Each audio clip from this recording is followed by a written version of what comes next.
નમો દ્વૈ સૌહરિહંતાણમ નમો દ્વૈ સૌહરિદાનમ નમો દ્વૈ સૌહાયર્યાન નમો દ્વૈ સૌજ્યાયાનમ નમો દ્વૈ સૌત્રિકાળવતી સાવનમ ઓમકારમિંદુ સંયુક્ત નિત્યમ ધ્યાયંતિ યોગિન કામદમોક્ષદો શ્રી ઓંકારાય નમો નમઃ મંગલમ ભગવાન મંગલમ કુટુંબે મંગલમ કુંકુંડાર્યો જૈન્દ્રમોષ મંગલમ નમઃ સમયસ્મારાય સ્વાનુભૂત્યા ચકાસ્તે ચિત્તવાય ભવાય સર્વવા પંચાસ્તિકાય ભગવાન કુમકુંદાચાર્ય રચિત પંચાસ્તિકાય તથા ભગવાન અમૃતચંદ્રાચાર્ય રચિત પંચાસ્તિકાયની ટીકા સમય વ્યાખ્યા એનો સ્વાધ્યાય ચાલે છે. એમાં 27મી ગાથાનો સ્વાધ્યાય આપણે શરૂ કર્યો છે. 27મી ગાથામાં જીવાસ્તિકાયની વાત કરી છે. અહીંયા આ ગાથામાં સંસાર અવસ્થાવાળા આત્માનું સ્વ-ઉપાધિ અને નિરુપાધિ સ્વરૂપ કહેવામાં આવ્યું છે. ગાથામાં એમ કહ્યું કે આત્મા જીવ છે, ચેતયિતા એટલે ચેતનારો છે, ઉપયોગ લક્ષિત છે, પ્રભુ છે, કર્તા છે, ભોગતા છે, દેહ પ્રમાણ છે, અમૂર્ત છે અને કર્મ સંયુક્ત છે. એટલે પહેલા તો સંસાર સ્થિતિની વાત લીધી, એની વાત છે અત્યારે. સિદ્ધના આત્માની વાત અહીંયા નથી લીધી. એટલે આ બીજું બધું જે કહેવામાં આવ્યું છે એ રીતે કહેવામાં આવ્યું છે. 8 લક્ષણ દ્વારા આત્માનું સ્વરૂપ વર્ણવવામાં આવ્યું છે. પણ ટીકાની અંદર અમૃતચંદ્રાચાર્ય ભગવાને નિશ્ચયથી અને વ્યવહારથી આ 8 બોલને લીધા છે. એમાંના આપણે 2 બોલ કર્યા છે, પણ સહેજ પુનરાવર્તન કરી અને પછીથી આગળના બોલ લઈએ છીએ. આત્મા નિશ્ચયે ભાવ પ્રાણના ધારણને લીધે જીવ છે, વ્યવહારે અસદભૂત વ્યવહાર નયે દ્રવ્ય પ્રાણના ધારણને લીધે જીવ છે. 10 દ્રવ્ય પ્રાણ. એ દ્રવ્ય પ્રાણ જીવના ક્યારેય હોઈ શકે જ નહીં, કેમ કે આત્મદ્રવ્ય કરતા જુદું દ્રવ્ય છે. એટલે એ વ્યવહાર કયો, પણ એ પણ અસદભૂત વ્યવહાર નયે દ્રવ્ય પ્રાણ ધારણ કરનાર જીવ છે. 5 ઇન્દ્રિયો, શરીર, મન, વાણી, આયુષ્ય અને શ્વાસ, એમ 10 પ્રાણ. એ 10 પ્રાણ તો જડના છે, એ ખરેખર જીવના નથી. એટલે અહીંયા એમ કહ્યું કે વ્યવહારે, અને પછી કૌંસમાં લખ્યું છે કે અસદભૂત વ્યવહાર નયે, એટલે એ વ્યવહારે સાચો નથી. તો એવા દ્રવ્ય પ્રાણના ધારણને લીધે જીવ છે. પણ નિશ્ચયથી તો ભાવ પ્રાણને ધારણ કરનારો ભગવાન આત્મા છે. આ જીવ છે એ નિશ્ચયથી તો ભાવ પ્રાણને ધારણ કરનારો છે. પછી જીવની એ વાત કર્યા પછીથી હવે 8 બોલ કહે છે. એમાં પહેલો બોલ છે કે નિશ્ચયે ચિત્ત સ્વરૂપ હોવાથી ચેતયિતા ચેતનારો છે. એટલે ચેતયિતા છે. હવે ચેતયિતા નિશ્ચયથી અને વ્યવહારથી. નિશ્ચયથી ચેતયિતા જ્યારે કહેવામાં આવ્યો તો એનો અર્થ એવો છે કે એ ચૈતન્ય સ્વરૂપ છે. એમાં ચેતના ગુણ છે, ચેતના ગુણ વાળો એમ પણ નહીં, એ ચૈતન્ય સ્વરૂપ છે. અને વ્યવહારે એટલે કે સદભૂત વ્યવહાર નયે ચિત્ત શક્તિ યુક્ત છે. ચેતયિતા એટલે ચૈતન્ય શક્તિ સહિત છે. અને એ વ્યવહારથી કહ્યું, નિશ્ચયથી તો એ ચૈતન્ય સ્વરૂપ છે. ચેતના ગુણવાળો કેવો એ તો વ્યવહાર થઈ ગયો, એમાં તો ભેદ પડ્યો. પણ ચૈતન્ય સ્વરૂપ કહેતા એમાં કોઈ ભેદ રહેતો નથી. એ અભેદપણે ભગવાન આત્મા અભેદપણે ચૈતન્ય સ્વરૂપ છે. ચેતના કાંઈ આત્માથી જુદી નથી. ચેતના આત્માથી જુદી તો નથી. એટલે ખરેખર એ વાસ્તવમાં ચૈતન્ય સ્વરૂપ છે. બીજી વાત એ છે કે અહીંયા ચેતના શક્તિની વાત લીધી છે અને એ શક્તિ તરીકે શક્તિવાળો કહીએ એટલે એ વ્યવહાર થયો, અને ચૈતન્યમય અથવા તો ચૈતન્ય સ્વરૂપ કહીએ એટલે એ નિશ્ચય થયો. એટલે અહીંયા પર્યાયની તો વાત નથી લીધી. ચેતનાની પર્યાય એ શુદ્ધ ચેતના અને અશુદ્ધ ચેતના. અશુદ્ધ ચેતનામાં બે પ્રકાર, કર્મ ચેતના અને કર્મફળ ચેતના. તો એ બધી પર્યાયની વાત છે. એ પર્યાયની વાત તો અહીંયા લીધી નથી. અહીંયા તો આત્માની વાત લીધી છે. એમાં ચૈતન્યપણું આત્માને છે, તો એ ચૈતન્યપણું એના ગુણને કારણે છે. એ બધું તો આપણે સમજીએ છીએ, અને જે સમજ છે એ બધો વ્યવહાર છે. દ્રષ્ટિનો વિષય જ્યારે બતાવવો હોય ત્યારે પછી એમાં બેપણું હોતું નથી. અભેદનું લક્ષ્ય કરવામાં આવે તો અભેદપણે જ્યારે સ્વીકારીએ છીએ ત્યારે આત્મા ચૈતન્ય સ્વરૂપ છે. એટલે જે નિશ્ચયથી વાત કરી એ લેવામાં આવે. એ પછીનો બોલ છે ઉપયોગ લક્ષિત. આત્મા ઉપયોગ લક્ષિત છે. ઉપયોગ દ્વારા એ લક્ષમાં આવે એવો છે. આત્મા ઉપયોગ દ્વારા જણાય છે. તો એમાં નિશ્ચયથી અને વ્યવહારથી વાત લીધી. તો નિશ્ચયથી વાત એમ લીધી કે ચૈતન્ય પરિણામ સ્વરૂપ ઉપયોગ વડે લક્ષિત હોવાથી ઉપયોગ લક્ષિત છે. અને આ ચૈતન્ય પરિણામ સ્વરૂપ ઉપયોગ એટલે ચૈતન્ય અનુવિધાયી પરિણામને ઉપયોગ કહીએ છીએ, તો એવો એ ઉપયોગ જે ચૈતન્ય પરિણામ સ્વરૂપ ઉપયોગ છે એ તો શુદ્ધ ઉપયોગની વાત કરી. એટલે એવા શુદ્ધ ઉપયોગ દ્વારા આત્મા લક્ષમાં આવે છે, એમ આત્મા ઉપયોગ લક્ષિત છે. આ નિશ્ચય થયો. જ્યારે આવા ચૈતન્ય પરિણામ સ્વરૂપ ઉપયોગની વાત લીધી અને એમાં એ શુદ્ધ ઉપયોગની વાત લીધી, તો પછી એમાં વિશેષણ એ મૂક્યું કે અપૃથકભૂત એવા ચૈતન્ય પરિણામ સ્વરૂપ. અપૃથકભૂત એટલે કે અભિન્ન. જે પરિણામ એનાથી જુદા નથી, જે પરિણામ અભિન્ન છે. અભિન્ન ચૈતન્ય પરિણામ સ્વરૂપ ઉપયોગ વડે આત્મા લક્ષમાં આવે છે, એવો ઉપયોગ લક્ષિત છે. અને પછી વ્યવહારે એમ કહ્યું કે પૃથકભૂત એવા ચૈતન્ય પરિણામ સ્વરૂપ ઉપયોગ વડે લક્ષિત હોવાથી ઉપયોગ લક્ષિત છે. હવે અહીંયા પણ ચૈતન્ય પરિણામ સ્વરૂપ ઉપયોગ જ લીધો છે, કેમ કે ઉપયોગની વ્યાખ્યા જ એ છે કે ચૈતન્ય અનુસરીને થતા પરિણામ એ ઉપયોગ છે.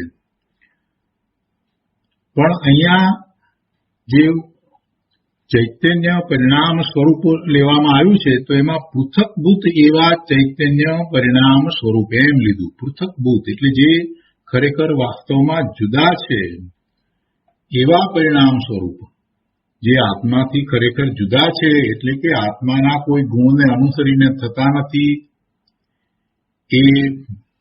એ સમયની યોગ્યતારૂપ છે એવા ચૈતન્ય પરિણામ. એવા ચૈતન્ય પરિણામ એટલે કે અશુદ્ધ ઉપયોગ. શુભાશુભ પરિણામ જ્યારે થાય છે ત્યારે એનો ઉપયોગ અશુદ્ધ ઉપયોગ છે. તો શુભાશુભ પરિણામ એવા ચૈતન્ય પરિણામ સ્વરૂપ આત્મા છે, અને એ ઉપયોગ દ્વારા પણ આત્મા લક્ષમાં આવે છે. પણ આ ચૈતન્ય પરિણામ આત્માના જ છે, એને કારણે એને સંસારની વૃદ્ધિ થાય છે. એટલે પરિણામ તો એના જ છે, પણ એ પરિણામ પૃથકભૂત છે, એ આત્માથી જુદા છે, અને છે તો એના જ પરિણામ. એટલે એ સદભૂત વ્યવહાર થયો. એટલા માટે એમ કહ્યું કે સદભૂત વ્યવહાર નયે, જે આત્માના નથી, આત્માથી જુદા જ છે એવા પૃથકભૂત ચૈતન્ય પરિણામ સ્વરૂપ ઉપયોગ વડે લક્ષિત થતો હોવાથી આત્મા ઉપયોગ લક્ષિત છે. એટલે નિશ્ચયથી અને વ્યવહારથી બંને રીતે ઉપયોગ લક્ષિતની વાત કરી. તો આ બે બોલ આપણે કર્યા છે. હવે આજે આગળ લઈએ. ત્રીજો બોલ, નિશ્ચય ભાવ કર્મોના આશ્રવ બંધ સંવર નિજરા અને મોક્ષ કરવામાં સ્વયં ઈશ એટલે સમર્થ હોવાથી પ્રભુ છે. આત્માને ત્રીજા બોલમાં પ્રભુ કહ્યો. આત્મા પ્રભુ છે એટલે એ એવો સમર્થ છે. શેને માટે સમર્થ છે? તો કહે છે કે ભાવ કર્મોના આશ્રવ બંધ સંવર નિજરા અને મોક્ષ કરવામાં સ્વયં એ પ્રભુ છે, એ સમર્થ છે. આ નિશ્ચયથી વાત કરી. ભાવ કર્મના આશ્રવ બંધ અને પછી વ્યવહારથી એમ કહ્યું કે દ્રવ્ય કર્મોના આશ્રમ બંધ સંવર નિજરા અને મોક્ષ કરવામાં સ્વયં ઈશ હોવાથી પ્રભુ છે. હવે દ્રવ્ય કર્મ જે છે એને કરવામાં એટલે એમાં એ સમર્થપણું બતાવ્યું. દ્રવ્ય કર્મનો આશ્રવ થાય, બંધ થાય અથવા તો એના સંવર થાય, નિજરા અને મોક્ષ થાય. તો દ્રવ્ય કર્મ તો જળ કર્મ છે, તો દ્રવ્ય જુદું છે અને છતાંય એને કરવામાં એ સમર્થ છે એટલે એ પ્રભુ છે. પણ જ્યારે એ દ્રવ્ય જુદું છે અને એના કાર્યો એ કરે છે એમ કહેવામાં આવ્યું છે તો એ તો વ્યવહાર નહીંનું કથન થયું. વળી એ દ્રવ્ય પણ જુદું છે. જળ કર્મ છે એ તો કર્મ અને રજકણોનો સમૂહ છે અને આત્મા તો ચેતન એનાથી જુદો છે, ભિન્ન છે. તો એ દ્રવ્ય કર્મને કરે એવું એનું સામર્થ્ય, તો એવા સામર્થ્ય સહિત હોવાથી એને પ્રભુ કયો. પણ ખરેખર દ્રવ્ય કર્મનું કરવાનું સામર્થ્ય જીવમાં છે એમ કહેવું એ તો વ્યવહાર થયો. અને એ જળના કાર્ય કરવામાં સમર્થતા બતાવી એટલે એ બીજું દ્રવ્ય થયું. એટલે વ્યવહાર છે એ પણ અસદભૂત વ્યવહાર થયો. એ સદભૂત વ્યવહાર પણ નથી, એ સદભૂત વ્યવહાર પણ નહીં. જ્યારે પોતે ભાવ કર્મ કરે છે એ નિશ્ચયથી વાત લીધી. ભાવ કર્મોના આશ્રવ બંધ સંવર નિજરા અને મોક્ષ કરે એવા કરવામાં એ સમર્થ હોવાથી એને પ્રભુ કહ્યો. ભાવ કર્મોના આશ્રવ બંધ સંવર નિજરા મોક્ષ કરવામાં સમર્થ છે માટે એ પ્રભુ છે એ નિશ્ચયથી વાત લીધી. એટલે નિશ્ચયથી એ ભાવ કર્મ કરે. કેમ કે ભાવ કર્મ કરનારો પોતે એ પોતાને વિશે કરી રહ્યો છે. ભાવ કર્મ તો પોતાને વિશે થાય છે ને. જ્યારે પેલા જળ કર્મ જે થાય છે એ તો બીજા અન્ય દ્રવ્યને વિશે થાય છે. એટલે ભાવ કર્મનો એ કરવા વાળો ઈશ્વર છે એવો એ સમર્થ છે, એવો એ પ્રભુ છે. પણ આ જળ કર્મને કરવા વાળો કેવો એ તો વ્યવહાર નયનું કથન થયું અને એ પણ અસદભૂત વ્યવહાર નયનું કથન થયું. હવે એક બીજી વાત અહીંયા ખરેખર જોવા જઈએ તો શુદ્ધ નિશ્ચય નહીંથી અથવા તો આત્માના શુદ્ધ સ્વરૂપની અપેક્ષાથી વિચાર કરીએ તો આત્મા ભાવ કર્મનો પણ કરતા નથી. કરતાપણાની આગળ વાત આવે છે અને અહીંયા પણ આ વાત છે, ઈશ્વરની વાત લીધી છે તો બંને જગ્યાએ લાગુ પડે છે. એટલે અહીંયા વાત જે લેવામાં આવી છે એ સંસારી જીવની વાત લીધી છે. સંસારી જીવની વાત લીધી છે એટલે ભાવ કર્મના આશ્રવ બંધ સંવર નિજરા અને મોક્ષ કરવામાં એ સમર્થ છે એટલે પ્રભુ છે એને નિશ્ચયથી કહેવામાં આવ્યું છે. એ સંસારી જીવની અપેક્ષાથી વાત લીધી છે. સિદ્ધની અપેક્ષાથી જોઈએ તો આત્મા ભાવ કર્મ પણ કરતો નથી એટલે એ અપેક્ષાથી વાત નથી.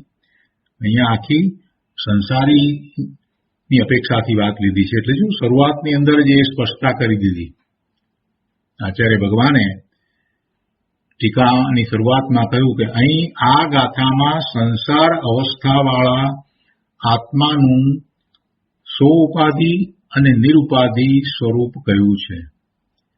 એટલે સંસાર અવસ્થાની વાત લીધી છે અને એમાં નિશ્ચય અને વ્યવહાર દર્શાવ્યો છે. તો નિશ્ચયથી એ ભાવ કર્મ કરી શકે, એ કરવા માટે સમર્થ છે એવો પ્રભુ છે, અને વ્યવહારથી એ જડ કર્મ, એના આશ્રવ બંધ સંવર નિજરા મોક્ષ કરી શકે એવો એ સમર્થ ઈશ છે. એટલે એ પ્રભુ છે. અને એ વ્યવહારથી કહ્યું એટલે એ અસદભૂત વ્યવહાર નથી એમ કહેવામાં આવ્યું છે. તો આ ત્રીજો બોલ થયો.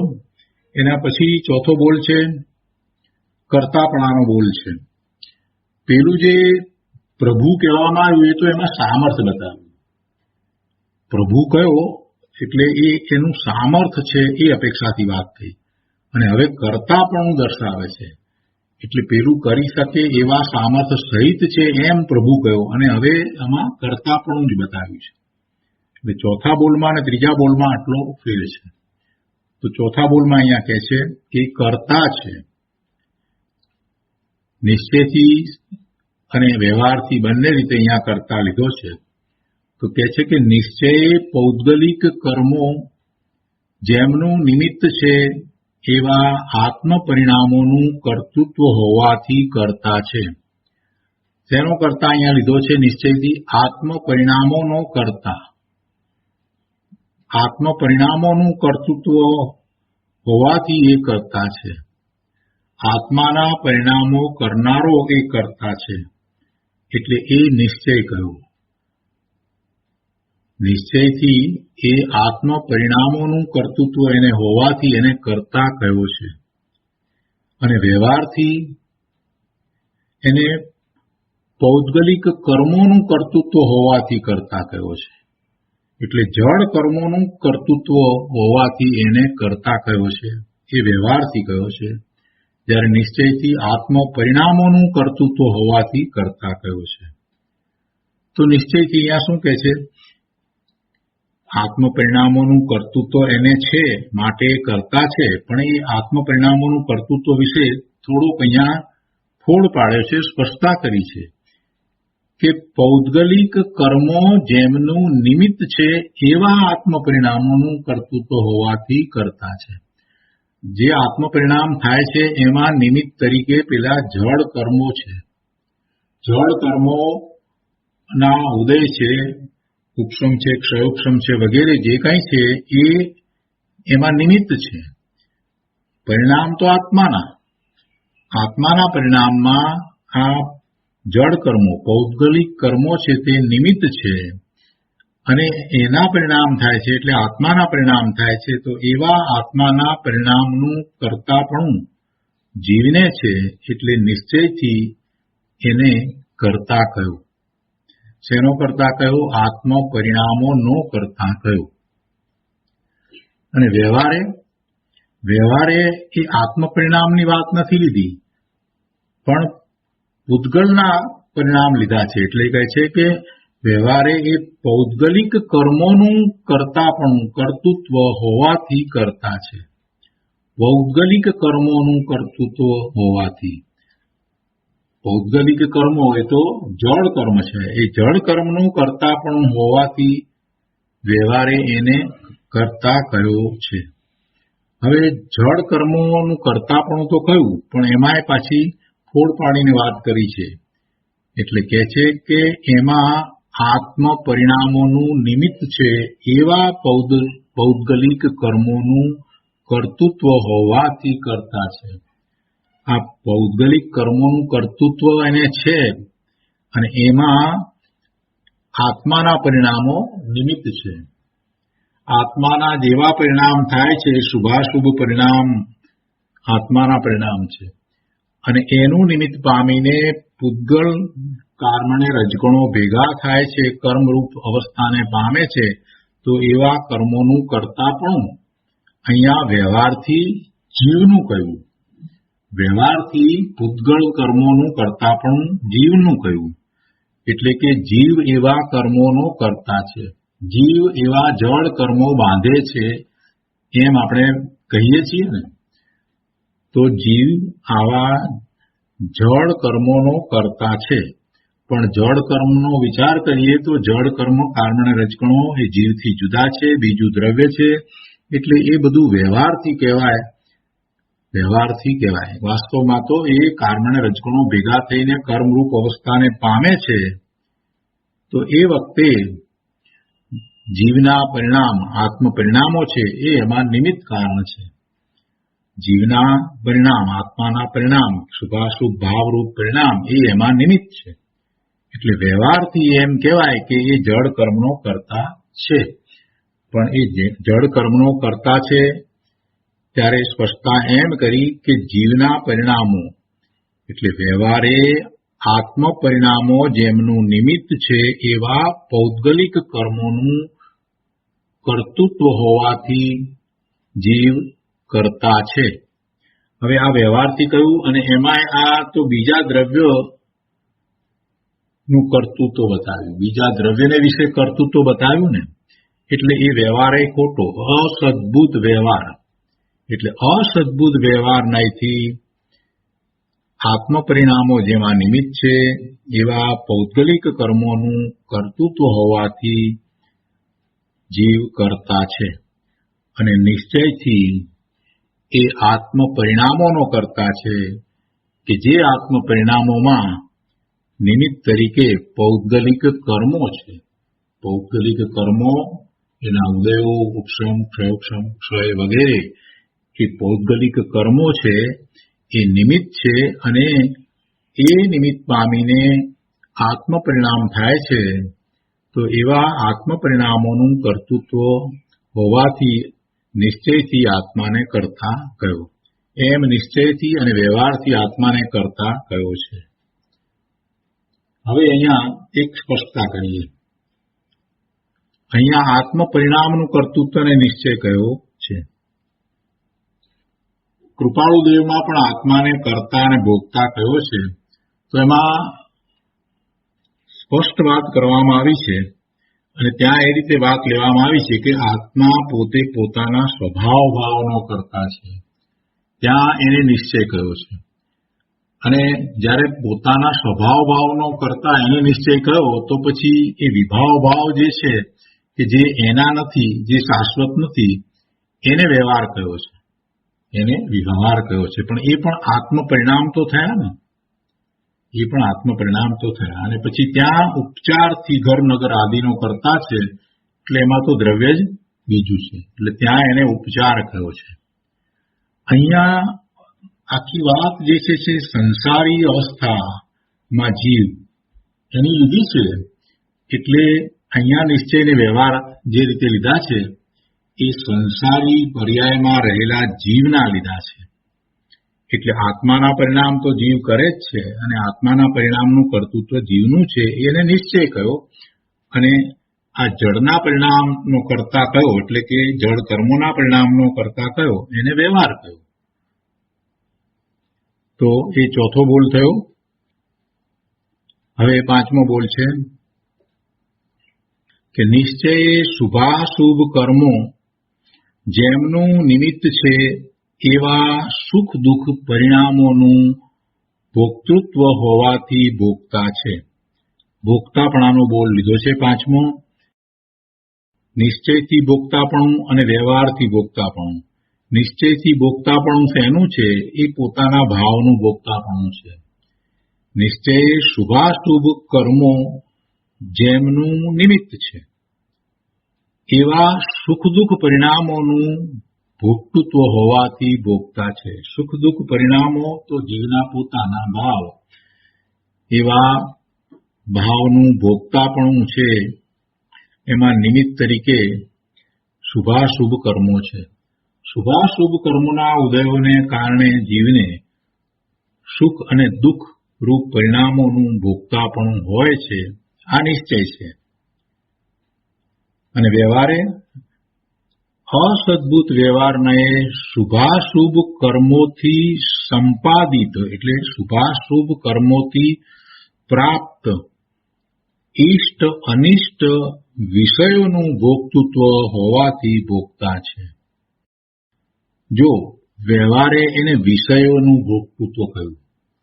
વ્યવહારે એને ભોગતૃત્વ શેનું છે, એનું ભોગતાપણું શેનું છે, તો વિષયોનું ભોગતૃત્વ છે. વિષયોનો ભોગવનાર કયો? વ્યવહારથી. વિષય તો જુદી વસ્તુ છે. વિષય એ તો જુદી વસ્તુ છે. એમ આપણે કહીએ કે એ શીરો ખાય છે અને એને ભોગવે છે, તો એ તો જુદી વસ્તુ થઈ. એ સંગીત સાંભળે છે અને એને ભોગવે છે, એ તો જુદી વસ્તુ થઈ. એ ધન સામગ્રીને ભોગવે છે, એ વસ્ત્ર વગેરેને ભોગવે છે, એ તો જુદી વસ્તુ થઈ. એ બધા વિષયો થયા. એ જુદી જુદી ઇન્દ્રિયોના એ બધા વિષયો થયા. સુગંધને ભોગવે છે તો એ સુગંધ, ગુલાબની સુગંધ, એ તો જુદી વસ્તુ થઈ. એટલે એ ઇન્દ્રિયોના જે વિષયો છે, એ વિષયોનું ભોગતાપણું જ્યારે કહેવામાં આવ્યું હોય તો એ તો વ્યવહારમયનું કથન થયું. અને એમાં તો દ્રવ્ય જુદું છે. એમાં તો દ્રવ્ય જુદું છે, પોતાથી દ્રવ્ય જુદું છે. ભોગવનારો જીવ એનાથી એ દ્રવ્ય તદ્દન જુદું છે, ભિન્ન છે. એટલે વ્યવહાર એ કેવો? અસદભૂત વ્યવહાર. એ વ્યવહાર એ ખોટો. અસદભૂત વ્યવહારથી એને વિષયોનું ભોગતૃત્વ હોવાથી એને ભોગતા કહેવામાં આવ્યું. શું કહ્યું અહીંયા? વ્યવહારે એટલે અસદભૂત વ્યવહારને શુભાશુભ કર્મોથી સંપાદિત પ્રાપ્ત. એને પૂર્વે શુભાશુભ ભાવ કર્યા હતા, એને કારણે એવા કર્મ બંધાયા અને એના ફળ સ્વરૂપે એટલે સંપાદિત અથવા પ્રાપ્ત. શુભાશુભ કર્મોથી પ્રાપ્ત. શુભાશુભ કર્મોથી જે પ્રાપ્ત થયું છે એ આ ધન, લક્ષ્મી વગેરે છે, આ કપડાં છે, આ મિલકત બધી, આ કાર છે, આ સુગંધ છે, જે કાંઈ બધું જે પ્રાપ્ત થયું છે એ શુભાશુભ કર્મોના પરિણામ સ્વરૂપ છે.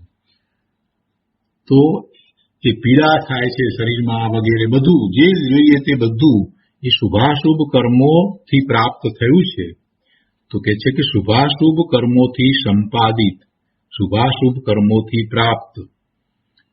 ઇષ્ટ અનિષ્ટ વિષયોનું ભોગતૃત્વ હોવાથી ભોગતા છે.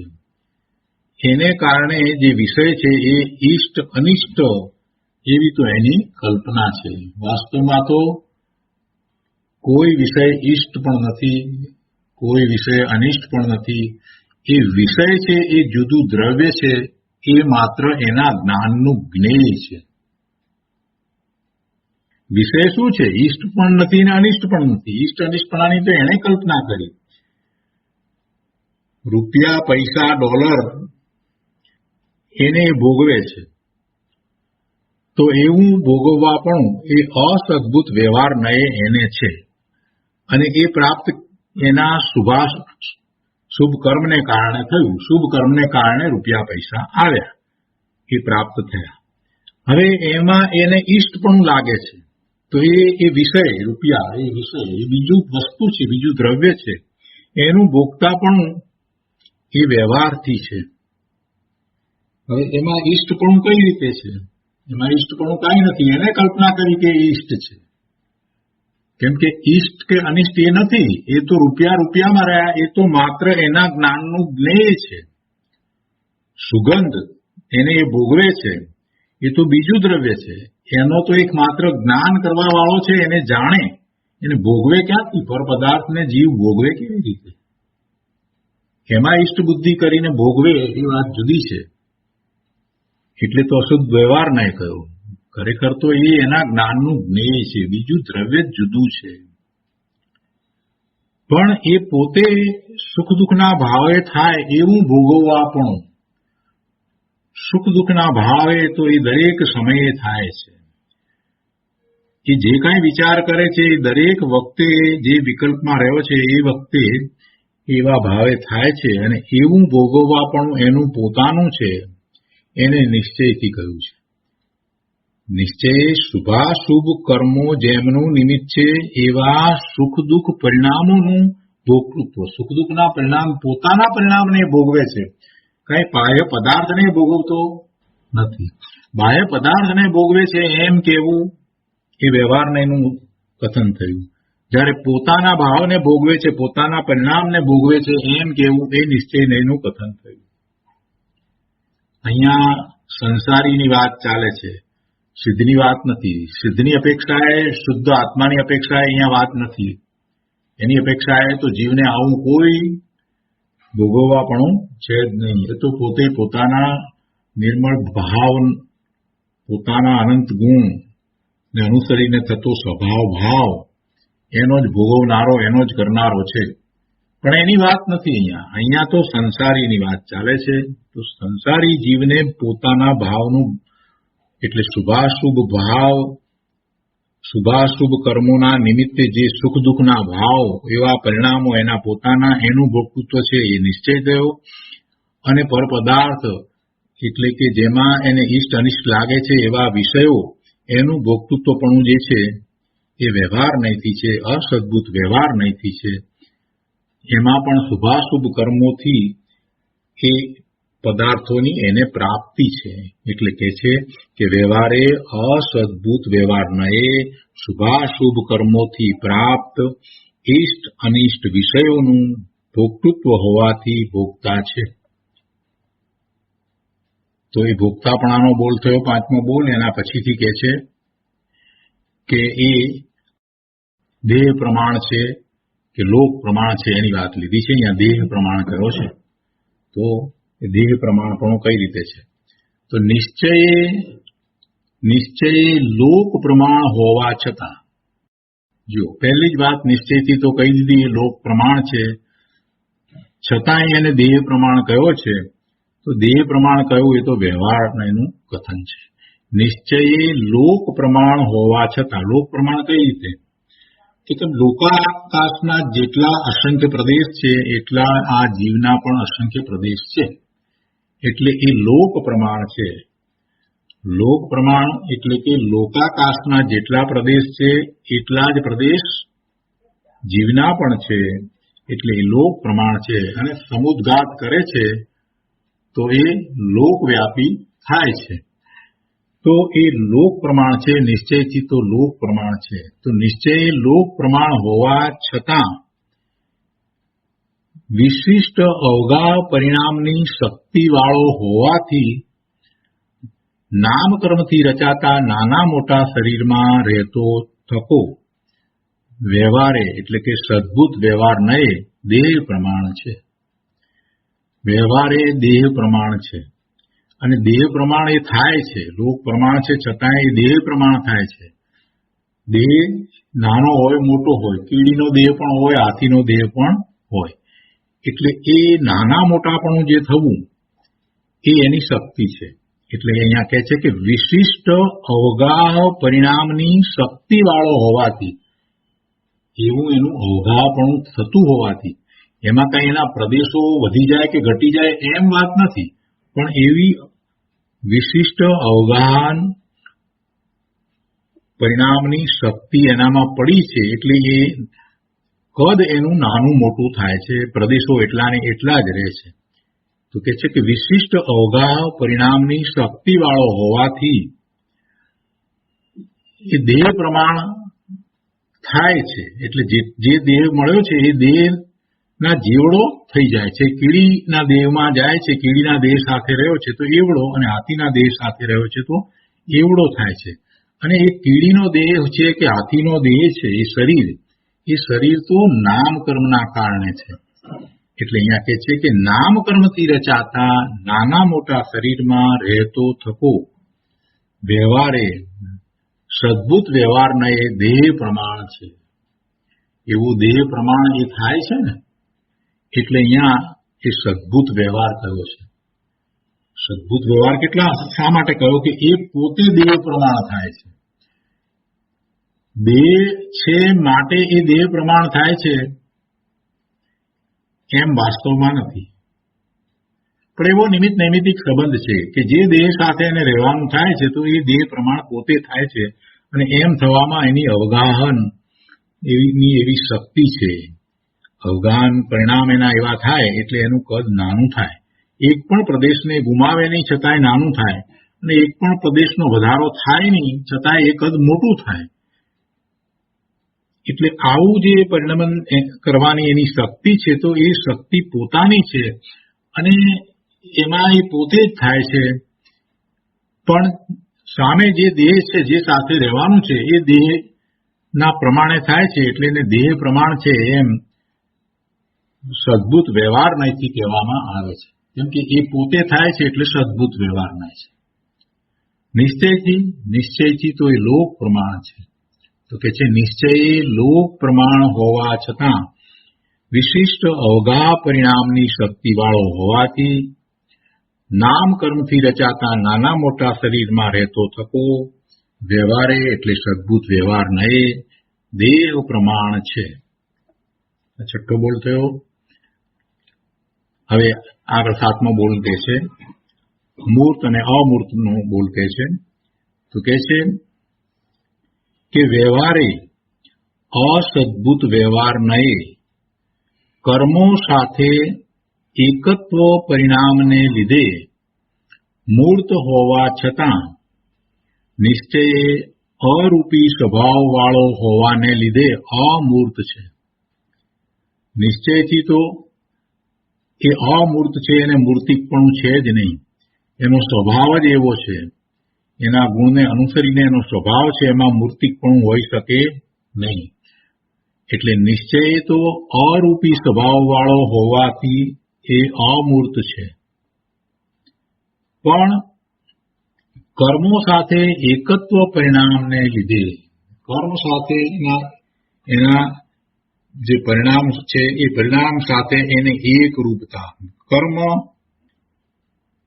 અહીંયા આપણે કર્મને લઈએ તો નામ કર્મની વાત કરીએ તો નામ કર્મને લીધે જે શરીર મળે છે, તો એ શરીર સાથે એકત્વ છે. એ શરીર સાથે એકત્વને લીધે એને મૂર્તિકપણું પણ છે. પણ એ તો વ્યવહાર થયો, વ્યવહારથી એમ કહેવાય, નિશ્ચયથી નહીં. વ્યવહારે કર્મો સાથે એકત્વ પરિણામને લીધે નામ કર્મને કારણે જે શરીર છે એની સાથે એને એકત્વપણું છે. એ દરેક શરીરની અવસ્થા સાથે એકત્વપણું ધારીને જ રહ્યો છે અને એમ કરીને રહ્યો છે, માટે તો એને ભવના ભ્રમણ થાય છે. એટલે એનું એકત્વપણું તો અનાદિનું છે. નામ કર્મને લીધે જે શરીર છે એ શરીર સાથેનું એનું એકત્વપણું, શરીરમાં દુઃખ થાય છે, શરીરમાં રોગ થાય છે, શરીરની જુદી જુદી અવસ્થા, એ બધા સાથે એને એકત્વપણું છે. હું બાળક છું, હું યુવાન છું, હું વૃદ્ધ છું, મને આ બીમારી છે, આવું એકત્વપણું તો એને અનાદિનું ચાલ્યું આવે છે.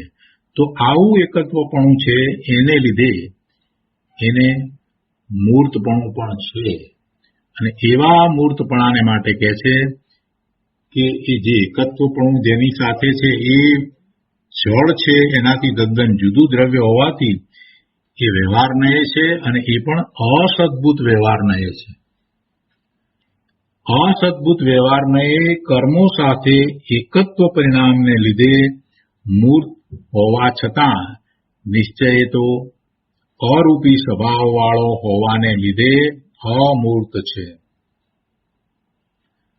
હવે એના પછીનો આઠમો બોલ છે, એમાં કહે છે કે નિશ્ચયે પૂતગલ પરિણામને અનુરૂપ ચૈતન્ય પરિણાત્મક, નિશ્ચયે પૂતગલ પરિણામને અનુરૂપ ચૈતન્ય પરિણામાત્મક કર્મો સાથે સંયુક્ત હોવાથી કર્મ સંયુક્ત છે. વ્યવહારે અસદભૂત વ્યવહારનયે ચૈતન્ય પરિણામને અનુરૂપ પૂતગલ પરિણામાત્મક કર્મો સાથે સંયુક્ત હોવાથી કર્મ સંયુક્ત છે. કર્મ સંયુક્તપણું આઠમો બોલ છે, એમાં કહ્યું છે, નીચે ફૂટનોટમાં સ્પષ્ટતા આપી છે, પહેલા વાંચી લઈએ.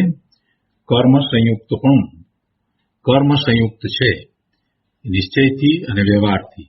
તો ફૂટનોટમાં અહીંયા કહે છે કે સંસારી આત્મા નિશ્ચયે નિમિત્તભૂત પૂતગળ કર્મોને અનુરૂપ એવા નૈમિતિક આત્મ પરિણામો સાથે અર્થાત ભાવ કર્મો સાથે સંયુક્ત હોવાથી કર્મ સંયુક્ત છે. અને વ્યવહારે નિમિત્તભૂત આત્મ પરિણામોને અનુરૂપ એવા નૈમિતિક પૂતગળ કર્મો સાથે અર્થાત દ્રવ્ય કર્મો સાથે સંયુક્ત હોવાથી કર્મ સંયુક્ત છે. સ્પષ્ટતા કરી દીધી છે. શું કહ્યું કે નિશ્ચયથી એ ભાવ કર્મ સાથે સંયુક્ત છે અને વ્યવહારથી એ દ્રવ્ય કર્મ સાથે સંયુક્ત છે. કર્મ સંયુક્ત, નિશ્ચયથી કર્મ સંયુક્ત એટલે ભાવ કર્મ સાથે સંયુક્ત અને વ્યવહારથી કર્મ સંયુક્ત એટલે દ્રવ્ય કર્મ સાથે સંયુક્ત અથવા તો જળ કર્મ સાથે સંયુક્ત. તો ભાવ કર્મ સાથે સંયુક્ત છે એ તો નિશ્ચય કહ્યો. હવે એના વિશે થોડુંક અહીંયા ઉઘાડથી વાત લીધી છે. સ્પષ્ટતા કરતા કહે છે કે જે ભાવ કર્મ છે તો એ છે તો જીવના પરિણામ. તો એ કઈ રીતે છે તો કે છે કે નિશ્ચયે પૂતગલ પરિણામને અનુરૂપ ચૈતન્ય પરિણામાત્મક કર્મો સાથે. હવે આ ચૈતન્ય પરિણામાત્મક કર્મો એટલે ભાવ કર્મો થયા. એ ભાવ કર્મો સાથે સંયુક્ત છે, પણ એમાં શું લીધું કે પૂતગલ પરિણામને અનુરૂપ, એટલે સામે જે પૂતગળોના પરિણામ થઈ રહ્યા છે એને અનુરૂપ એના ચૈતન્ય પરિણામો ને લઈને જે કર્મ થાય છે એવા ચૈતન્ય પરિણામાત્મક કર્મો સાથે એનું સંયુક્તપણું છે. શું કહ્યું અહીંયા? પૂતગલ પરિણામને અનુરૂપ. પૂતગલ પરિણામ એટલે દાખલા તરીકે આ 12મા લક્ષ્મી વગેરે એની સમીપમાં છે તો એ બધા પૂતગળો, આ ઘર છે, કપડાં છે, બધું છે, તો એ બધા પૂતગળો જે છે એના પરિણામો જે છે એ બધા સ્કંદની પર્યાયો બદલાય છે. આ બધા જે છે એ જે રીતે થાય છે એ રીતે એના ભાવ થાય છે. શુભાશુભ ભાવ થાય છે ને, ઇષ્ટ અનિષ્ટપણું તાપે છે, આ બધું કરે છે ને, તો એ પ્રમાણે એ એના ચૈતન્યના પરિણામ થાય છે. એટલે પૂતગલ પરિણામને અનુરૂપ સામે એને દ્વેષના ભાવ થાય કે કોઈક વખતે એને એવા દયાના ભાવ પણ થાય. તો એ બધા પૂતગળ સામે પૂતગળના જે પરિણામ છે એ પૂતગળ પરિણામને અનુરૂપ એના એવા ચૈતન્યના પરિણામ થાય છે. અને એ ચૈતન્ય પરિણામ જે થયા એ ભાવ છે, તો એવા ભાવ કર્મ એ બાંધે છે અને એ ભાવ કર્મથી સહિત છે. એટલે એમ એને ભાવ કર્મ સાથે સંયુક્તપણું છે. અને વ્યવહારે એને દ્રવ્ય કર્મ સાથે સંયુક્તપણું છે. હવે દ્રવ્ય કર્મ તો તદ્દન જુદી વસ્તુ છે, એની સાથે એનું સંયુક્તપણું એ તો વ્યવહાર નહીંથી કહ્યું અને એ પણ દ્રવ્ય જુદું છે. એટલે અસદભૂત વ્યવહાર નહીંથી દ્રવ્ય કર્મ સાથે એને સંયુક્તપણું છે. તો અહીંયા કહે છે કે વ્યવહારે અસદભૂત વ્યવહાર નયે ચૈતન્ય પરિણામને અનુરૂપ પૂતગલ પરિણામાત્મક કર્મો સાથે સંયુક્ત હોવાથી. હવે આ જળ કર્મ લીધા, દ્રવ્ય કર્મ લીધા, એ તો પૂતગળના પરિણામ છે. એટલે પૂતગળ પરિણામાત્મક કર્મ છે. કર્મને રજકણો ભેગા થઈ અને કર્મ બંધાયા એ પૂતગળના પરિણામ છે. અને એ કર્મ જે છે તે જળ છે. એટલે પૂતગલ પરિણામાત્મક કર્મ, એ પૂતગળ પરિણામાત્મક કર્મ એટલે જળ કર્મ, એની સાથે એને સંયુક્તપણું છે. એટલે એ કર્મ સંયુક્ત છે. તો એમાં એમ લીધું કે આ પૂતગળના પરિણામ જે થાય છે એટલે કે એ કર્મરૂપ અવસ્થા થાય છે જળ કર્મોની, એટલે કર્મને રજકણોની એવી કર્મરૂપ અવસ્થા થાય છે, જળ કર્મ બંધાય છે. તો એ શેને અનુરૂપ બંધાય છે? એ ગમે તેમ બંધાતા નથી. એ ચૈતન્ય પરિણામને અનુરૂપ જીવના જેવા ભાવ છે એ ભાવને અનુરૂપ એવા કર્મને રજકણો ભેગા થઈ અને કર્મરૂપે બંધાય છે. જેવા જીવના ભાવ છે એ ભાવને અનુરૂપ કર્મને રજકણો પણ અનેક પ્રકારના, અને એમાંથી જીવને જે ભાવ થયા ચૈતન્યના પરિણામ, એના પરિણામ કેવા થયા? ક્રોધના થયા, દ્વેષના થયા, દયાના થયા, કરુણાના થયા, અનુકંપાના થયા, કેવા પરિણામ થયા? એના જેવા પરિણામ થયા છે એ પરિણામને અનુરૂપ સામે પેલા કારણે રજકણો એ પૂતગળ છે એ કર્મરૂપ થાય છે. એટલે એના પૂતગળ પરિણામાત્મક કર્મો એ જે થયા એની સાથે જીવને સંયુક્તપણું છે એમ અસદભૂત વ્યવહાર નહીંથી કહેવામાં આવ્યું છે. બહુ સરસ વાત કરી. 8 બોલથી પહેલા જીવને સમજાયો અને તે પછીથી 8 બોલથી આ વાત કરવામાં આવી. તો એ રીતે અહીંયા આ ટીકા પૂરી થઈ. હવે ભાવાર્થમાં ઘણો વિસ્તાર નથી કર્યો.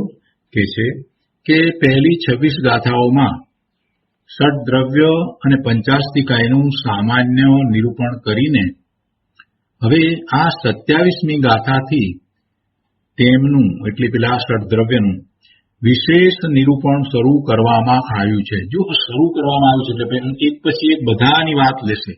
પહેલી વાત જીવ દ્રવ્યની લીધી છે, પછી બીજા દ્રવ્યની પણ વાત આવશે. એટલે કે છે કે આ 27મી ગાથાથી તેમનું વિશેષ નિરૂપણ શરૂ કરવામાં આવ્યું છે. તેમાં પ્રથમ જીવનું એટલે આત્માનું નિરૂપણ શરૂ કરતા આ ગાથામાં સંસાર સ્થિત આત્માને લીધો છે. આ ગાથામાં સંસાર સ્થિત આત્માને જીવ અર્થાત જીવત્વ વાળો, ચેતયતા, ઉપયોગ લક્ષણ વાળો, પ્રભુ, કર્તા ઇત્યાદિ કહ્યો છે. જીવત્વ, ચેતયતૃત્વ, ઉપયોગ, પ્રભુત્વ, કર્તૃત્વ ઇત્યાદિનું વિવરણ આગળની ગાથાઓમાં આવશે. હજી વધારે વિવરણ પણ આવશે. તો હવે આપણે આ ગાથા ઉપર પૂજ્ય ગુરુદેવ કાંજી સ્વામીએ જે વિસ્તાર કર્યો છે તે લઈએ. પ્રવચન પ્રસાદ ભાગ પહેલો, એના પારા નંબર 149. વીર સંવત 2478 મહાવદ આઠમ સોમવાર આ દિવસનું આ પ્રવચન છે. અહીંયા ગુરુદેવ કહે છે, સીધી વાત અહીંયા લીધી છે એક એક બોલની. તો પહેલા બોલની વાત લઈને કહે છે કે નિશ્ચયથી આત્મા ત્રિકાળ ચૈતન્ય પ્રાણથી અભેદ વસ્તુ છે, સદા ચૈતન્યમય છે. આત્મા તો ત્રિકાળ ચૈતન્ય પ્રાણથી જીવતો છે. પહેલા એના ચૈતન્યપણા વિશેની વાત લીધી છે. ચેતયતા લીધું ને, તો ચેતયતાની વાતને ગુરુદેવે ખૂબ વિસ્તારપૂર્વક સમજાવી છે. નિશ્ચયથી આત્મા ત્રણેય કાળે ચૈતન્ય પ્રાણથી અભેદ વસ્તુ છે. ચૈતન્ય પ્રાણથી અભેદ. ચેતના અને આત્મા એ ક્યારેય જુદા હોય નહીં. ચૈતન્ય પ્રાણથી અભેદ વસ્તુ છે. સદા ચૈતન્યમય છે, ચૈતન્ય સ્વરૂપ છે. આત્મા તો ત્રિકાળ ચૈતન્ય પ્રાણોથી જીવતો છે. ઇન્દ્રિયો કે મન તે આત્માનું સ્વરૂપ નથી. ઇન્દ્રિયો દ્વારા આત્મા જીવે છે. આત્માનું જીવન ઇન્દ્રિયો દ્વારા છે, શરીર દ્વારા છે, શ્વાસ દ્વારા છે, આયુષ દ્વારા છે, એમ નથી. એ 10 પ્રાણ જે કહેવામાં આવ્યા જળ પ્રાણ, એનાથી આત્માનું જીવત્વ નથી. આત્માનું જે જીવત્વ ત્રિકાળ એ તો ચૈતન્ય પ્રાણથી છે. એટલે ચૈતન્ય પ્રાણથી જીવતો છે. ત્રણેય કાળે એમ જ છે. ત્રણેય કાળે એમ જ છે. શરીર સહિત હોય કે શરીર રહિત હોય, ત્રણેય કાળે આત્મા ચૈતન્ય પ્રાણથી જીવે છે. આ જળ પ્રાણથી જીવતો નથી. 10 પ્રકારના જળ પ્રાણથી આત્મા જીવતો નથી. 10 પ્રકારના જળ પ્રાણમાંથી એક પણ પ્રાણની જો જરૂર હોય તો સિદ્ધ ભગવાનને જીવત્વ હોય જ નહીં. સિદ્ધ ભગવાનને એક જળ પ્રાણમાંથી એક પણ પ્રાણ નથી. 10 પ્રકારના જળ પ્રાણ કયા આપણે? 5 ઇન્દ્રિયો, મન, વાણી, કાયા, શ્વાસ અને આયુષ.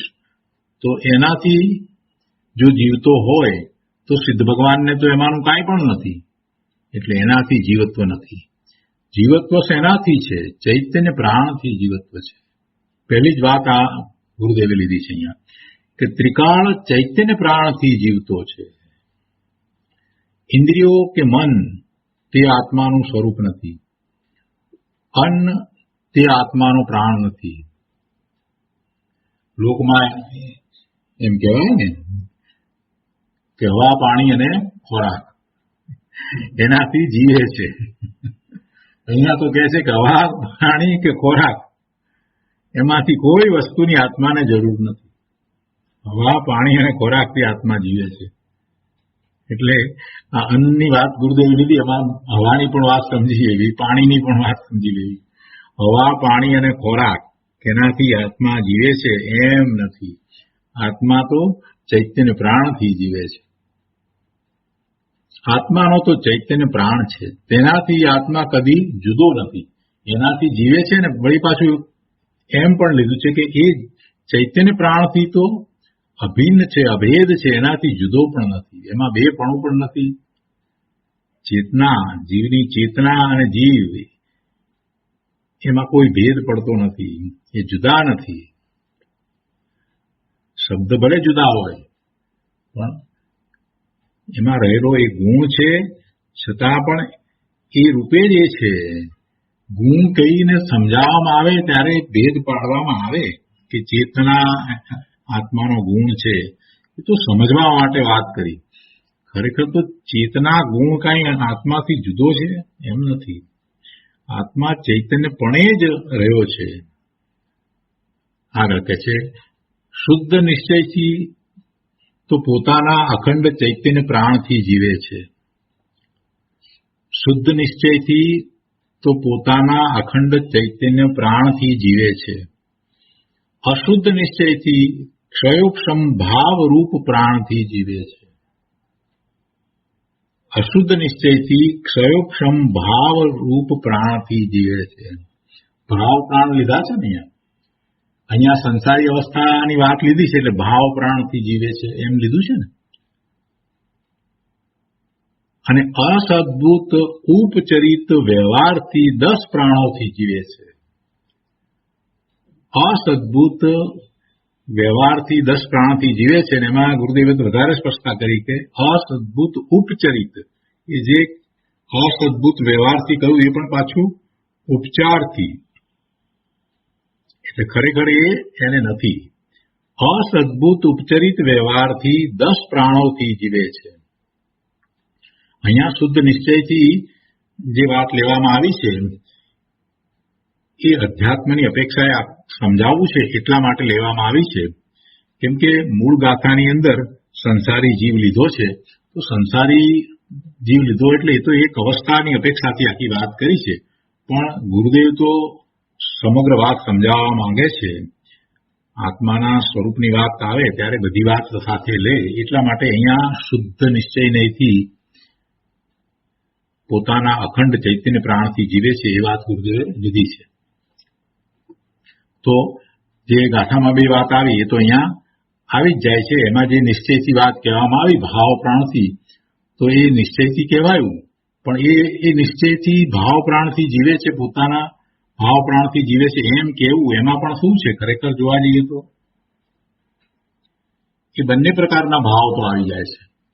શુભ ભાવ અને અશુભ ભાવ એ પણ ભાવ આવી જાય છે, અને શુદ્ધ ભાવ પણ આવે છે. જે શુદ્ધ ભાવથી જે જીવે છે એને શુદ્ધ નિશ્ચય નહીંથી પોતાના ચૈતન્ય પ્રાણથી જીવે છે એમ કહેવાય. અથવા તો બીજી રીતે જો કહીએ તો જે ત્રિકાળી દ્રવ્ય જે છે એ ત્રિકાળી દ્રવ્ય એ ચૈતન્ય પણ એનામાં રહ્યું છે. જે ચેતના ગુણને કારણે એ ચેતના ગુણથી જુદો નથી એ અપેક્ષાથી આખી વાત લઈએ છીએ, તો એ ચૈતન્ય પ્રાણથી જીવે છે, એ શુદ્ધ નિશ્ચય નહીંથી થયું. અને અહીંયા જે આ ભાવ પ્રાણની વાત લેવામાં આવી છે તો એ પણ નિશ્ચયથી છે, પણ એને અશુદ્ધ નિશ્ચયથી કહેવામાં આવ્યું છે. અશુદ્ધ નિશ્ચયથી એટલા માટે કહેવામાં આવ્યું છે કે જ્યારે પોતામાં રહેલી શક્તિ, એ શક્તિથી પોતે જીવી રહ્યો છે એમ જ્યારે શુદ્ધ નિશ્ચય નથી કહ્યું, તો આ જે પરિણમન રૂપ ભાવ પ્રાણ લીધા છે એનાથી જીવે છે એને અશુદ્ધ નિશ્ચય નહીં કહ્યો છે. અને જે પોતાનું છે જ નહીં એવા જે જળ પ્રાણ એનાથી જીવે છે એમ કહ્યું, એ તો અસદભૂત ઉપચરિત વ્યવહાર નહીંથી કહ્યું છે. તો શુદ્ધ નિશ્ચયથી તો પોતાના અખંડ ચૈતન્ય પ્રાણથી જીવે છે. અશુદ્ધ નિશ્ચયથી ક્ષયોક્ષમ ભાવરૂપ પ્રાણથી જીવે છે. અને અસદભૂત ઉપચરિત વ્યવહારથી 10 પ્રાણોથી જીવે છે. આવો જીવ નામનો પદાર્થ છે. જીવ પદાર્થ નિશ્ચયથી ચેતના સ્વભાવથી અભેદ છે. જીવ પદાર્થ નિશ્ચયથી ચેતના સ્વભાવથી અભેદ છે. ચેતના સ્વભાવ અને જીવ જુદા નથી. જીવ કહો કે ચૈતન્યપણું કહો, ચેતના સ્વભાવ કહો, એ એક જ અર્થ છે. ગુણ અને ગુણી બંને અભેદ છે. ચેતના ગુણ છે અને એ ચેતનાને ધારી રાખનારો ગુણી એ આત્મા, એ ગુણ અને ગુણીની વચ્ચે ખરેખર કાંઈ ભેદ નથી. સંજ્ઞા અપેક્ષાએ ભેદ છે, સંખ્યા અપેક્ષાએ ભેદ છે, એ બધું આપણે જાણીએ છીએ, પણ છતાં પણ એ અભેદ ચીજ છે. એને જુદી પાડી શકાતી નથી. ચેતના ગુણ વિના આત્મા રહ્યો જ નથી. અજ્ઞાનીને લાગે છે કે મારે રાગ આદિ વિના, શરીર આદિ વિના, પૈસા વિના ચાલે નહીં. અજ્ઞાનીને એમ લાગે છે જે એને શુભાશુભ ભાવ થાય છે એ એના છે. આ પૈસા, ધન, મિલકત આ બધું જે છે એના વિના પોતે પોતાને ચાલે નહીં એમ એ માને છે. અજ્ઞાની માને છે. પણ અનંતકાળથી ચેતના વડે જ આત્મા ટકી રહ્યો છે. એ પૈસાથી ટકી નથી રહ્યો કે શુભાશુભ ભાવથી પણ ટકી રહ્યો નથી. શુભાશુભ ભાવ વિના જ સિદ્ધ ભગવાન ટકી રહ્યા છે. પૈસા, લક્ષ્મી વિના જ સિદ્ધ ભગવાન ટકી રહ્યા છે. 10 પ્રકારના જળ પ્રાણ વિના જ સિદ્ધ ભગવાન ટકી રહ્યા છે. એટલે જ્યારે પ્રશ્ન થાય ત્યારે સિદ્ધ ભગવાનને હોય એમ પ્રશ્ન કરીએ એટલે જવાબ મળે કે ખરેખર શું છે. તો કે છે કે અનંતકાળથી ચેતના વડે જ આત્મા ટકી રહ્યો છે, પણ એમ અજ્ઞાની જાણતો નથી. ચેતના ગુણનો ભેદ પાડવો તે વ્યવહાર છે, અને અભેદમાં તો ચેતનાને અને આત્માને ગુણ ગુણી ભેદ નથી. વસ્તુ તો અભેદ છે, એમાં તો કાંઈ ભેદ નથી. પણ અભ્યાસ કરીએ છીએ ત્યારે એવું ભેદ પાડીને કથન કરવામાં આવે છે. ગુણ અને ગુણી, ગુણ ગુણી ભેદ એ તો વ્યવહાર છે. ચેતના ગુણથી અભેદ આત્માનું ભાન કરવું તેનું નામ સમ્યક દર્શન અને સમ્યક જ્ઞાન છે. ગુણ ગુણીનો ભેદ પડે નહીં. પોતે જ ચેતન એવો ભગવાન આત્મા છે એવો નિર્ણય નિર્ધાર કરીને એવો જ્યારે પુરુષાર્થ કરવામાં આવે અને ચેતના ગુણથી અભેદ એવા પોતાના આત્માનું ભાન થાય, એટલે ચેતના ગુણથી જેને ભિન્નપણું નથી એવા પોતે ચૈતન્યમય ભગવાન આત્માને અનુભવે, એનું નામ સમ્યક દર્શન અને સમ્યક જ્ઞાન છે. રાગ આદિ ભાવો તો ઉપાધિ છે, તે આત્માનું ખરું સ્વરૂપ નથી. ઉપયોગ રૂપ પરિણામથી તે આત્મા જાણી શકાય છે. ઉપયોગ રૂપ પરિણામથી તે આત્મા જાણી શકાય છે. એ સિવાય બહારના કારણોથી તે જણાતો નથી. કેમ કે ચેતનાને અનુસરીને ઉપયોગ છે. ચૈતન્ય અનુવિધાયી પરિણામ તે ઉપયોગ એમ કહ્યું છે ને, એટલે ઉપયોગ રૂપ પરિણામથી આત્મા જાણી શકાય છે, અને એ સિવાય બહારના કારણોથી તે જણાતો નથી. ચેતનાને અહીં ગુણ કયો છે અને ઉપયોગને પર્યાય કહેલ છે. ચૈતન્ય અનુવિધાયી પરિણામ એટલે પર્યાય, એ ઉપયોગ. ઉપયોગ પર્યાય રૂપ છે. ઉપયોગ એ ચૈતન્યને અનુસરીને થતા પરિણામ એટલે એ પર્યાય છે, અને એ ઉપયોગ દ્વારા આત્મા ખ્યાલમાં આવે છે. એનો જેવો ઉપયોગ છે, ભલે ને એ શુદ્ધ ઉપયોગ હોય કે અશુદ્ધ ઉપયોગ હોય, પણ એ ઉપયોગ દ્વારા આત્મા ખ્યાલમાં આવે છે. એ વાત ટીકામાં આપણે લીધી. ઉપયોગ લક્ષિત આત્મા છે. આગળ કહે છે બીજું, ચેતના અને ઉપયોગમાં શું ફેર છે? કોઈ એમ પૂછે કે ચેતના અને ઉપયોગમાં શું ફેર છે, તો એનો ઉત્તર, આત્મા ત્રિકાળી દ્રવ્ય ચેતના તેનો ત્રિકાળી ગુણ અને ઉપયોગ તેની પર્યાય છે. ત્રણેયને સાથે લઈ લીધા એટલે સ્પષ્ટ થાય. આત્મા ત્રિકાળી દ્રવ્ય છે, ચેતના તેનો ત્રિકાળી ગુણ છે અને ઉપયોગ તેની પર્યાય છે. ચેતનાના પરિણામને ઉપયોગ કયો છે. ઉપયોગ તે પરિણતિ રૂપ છે. ઉપયોગ તે પરિણતિ રૂપ છે.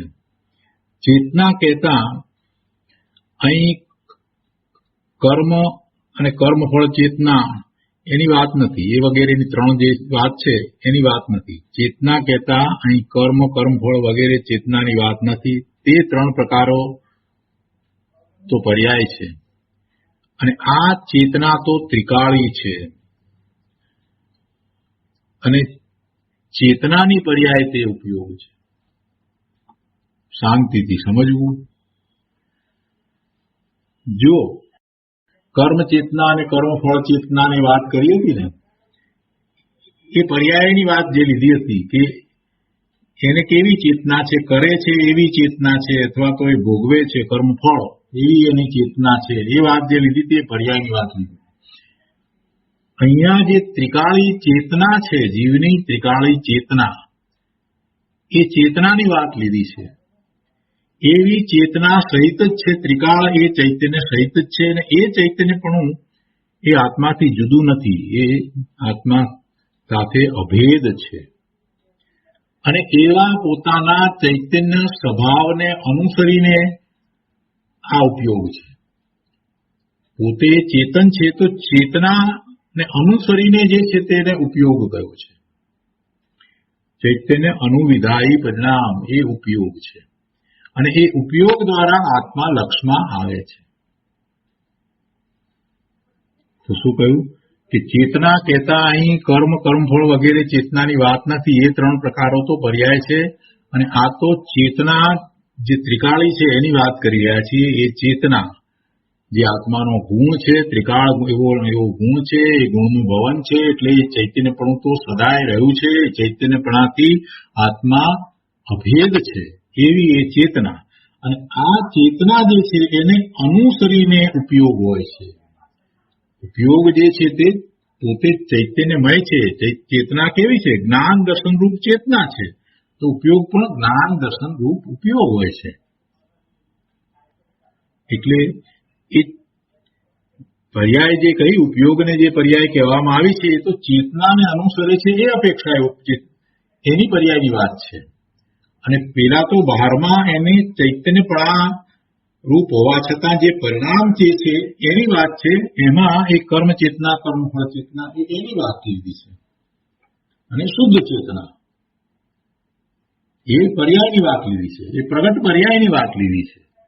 એટલે ચેતનાની એ પ્રગટ પર્યાયમાં આપણે એ શીખ્યા છીએ કે એને શુદ્ધ ચેતના છે અને અશુદ્ધ ચેતના છે. તો કર્મ ચેતના અને કર્મફળ ચેતના તો એ તો પરિણામ સ્વરૂપ એ પ્રગટતા રૂપ જે ચેતના છે એની વાત લીધી.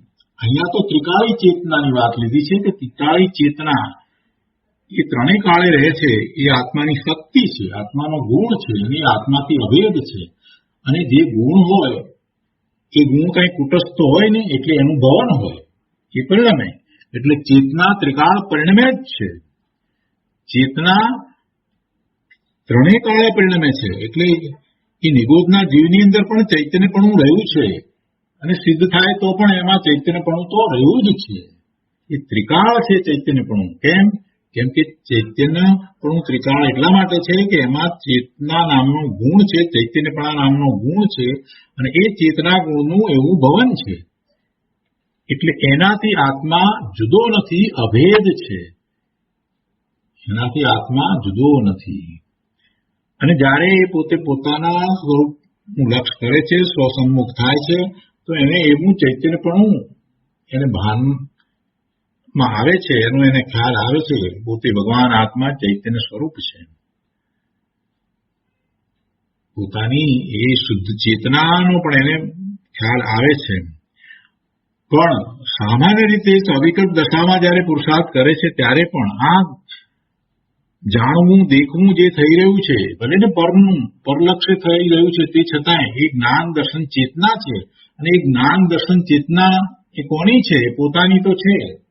એમ એ દ્વારા એ પોતે પોતાને ખ્યાલમાં લઈ શકે છે. તો એ જે ચેતના છે એ ચેતનાને અનુસરે છે, એ ઉપયોગ છે. એટલે ઉપયોગ દ્વારા જીવ લક્ષમાં આવે છે. આ શુભાશુભ ભાવ જે થાય છે તો એવો ઉપયોગ થયો છે. શુભ ભાવે કે અશુભ ભાવે થવું જે થયું તેમાં એ ચેતના છે, એવો ઉપયોગ થાય છે. જ્ઞાન દર્શનના એવા ઉપયોગ થાય છે. જાણવા દેખવા વાળો એ પોતે આત્મા છે ને, તો એ ઉપયોગ છે. એ ઉપયોગ જ્યાં ઉપયોગ જાય છે એનું એ જ્ઞાન દર્શન કરે છે, તો એ એની ચેતના છે. અને એમાં સાથે રહેલો જે ભાવ છે એ શુભ કે અશુભ ભાવ છે. જો એનો ઉપયોગ અંદર તરફ વળે છે તો શુદ્ધ ભાવ છે, પણ એ પણ ઉપયોગ છે. જ્યાં ઉપયોગ જાય છે એનું એ જ્ઞાન દર્શન કરે છે. એટલે એની ચેતના આમ સતત રહી છે. અને એ ચેતનાની પ્રગટ પર્યાયની જયારે વાત કરી ત્યારે એક કર્મ ચેતના, કર્મફળ ચેતના, એ બધું એમાં આવ્યું. એટલે આ તો ગોટાળા ન થાય એટલા માટે સ્પષ્ટતા કરીએ છીએ. એ બધું પહેલા આપણે કરી ગયા છીએ. શું કહ્યું અહીંયા ગુરુદેવે? કે ચેતના કહેતા અહીં કર્મ, કર્મફળ વગેરે ચેતનાની વાત નથી. એ ત્રણ પ્રકારો તો પર્યાય છે. અને આ ચેતના તો ત્રિકાળી છે. અને ચેતનાની પર્યાય તે ઉપયોગ છે. તો આજનો સ્વાધ્યાય અહીંયા સુધી રાખીએ છીએ. વધુ વિસ્તાર આપણે આવતી વખતે લઈશું. હવે સુખધામ બોલીએ. સુખધામ અનંત સુસંત ચરી દિન રાત રહે તદ જ્ઞાનમયી પ્રકાંતિ અનંત સુધામય છે પ્રણમો પદતે વરતે જયતે પ્રણમો પદતે વરતે જયતે